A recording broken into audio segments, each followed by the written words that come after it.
Acompañada pola voceira dos populares ribeirenses, María Sampedro, e a presidenta do PPDG, Paula Prado, a presidenta da Comisión Europea de Pesca visitou a lonxa de Ribeira. Alí, ademais de coñecer as instalacións, as que destacou a súa modernidade e a aposta pola innovación, Carmen Crespo tivo ocasión de reunirse con representantes do sector, que lle trasladaron as súas demandas.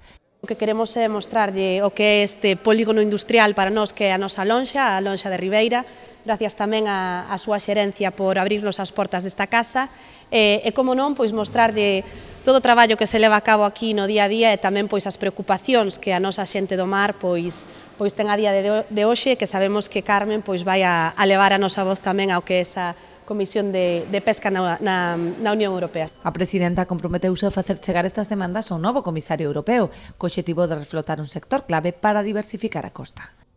Es un sector que es muy vulnerable, lo hemos convertido en más vulnerable todavía, pero diversifica la costa como nadie. Si no existiera la lonja o el arrastre o el cerco o alguna de las modalidades más importantes que tenemos en la pesquería gallega, habría que inventarla, porque sin eso el turismo mermaría de forma importante, o la industria, o la transformación o el comercio. Por lo tanto, la pesca diversifica la costa de forma importante y así lo tenemos que ver. Y verlo con posibilidades de futuro. Hasta el momento las quejas de nuestros pescadores eran muy claras.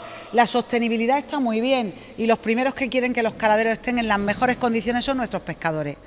Pero para que estén bien los caladeros y pueda trabajarse la sostenibilidad hay que trabajar.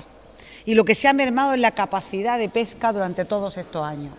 Criticou o veto imposto ao arrastre de fondo e os recortes de cota que están a poñer en risco a determinados segmentos da flota.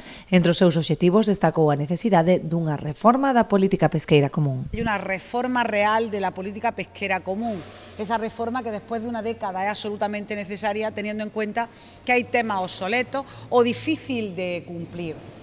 Hablamos del desembarque, por ejemplo, y en estos momentos es muy difícil cumplirlo tal y como establece la política pesquera común. Y si queremos seguir con la sostenibilidad, con pasos importantes, pero desde luego no lastrando la rentabilidad, tenemos que modificar de forma importante esa política pesquera común. Y eso es lo primero que el comisario o comisaria se va a encontrar.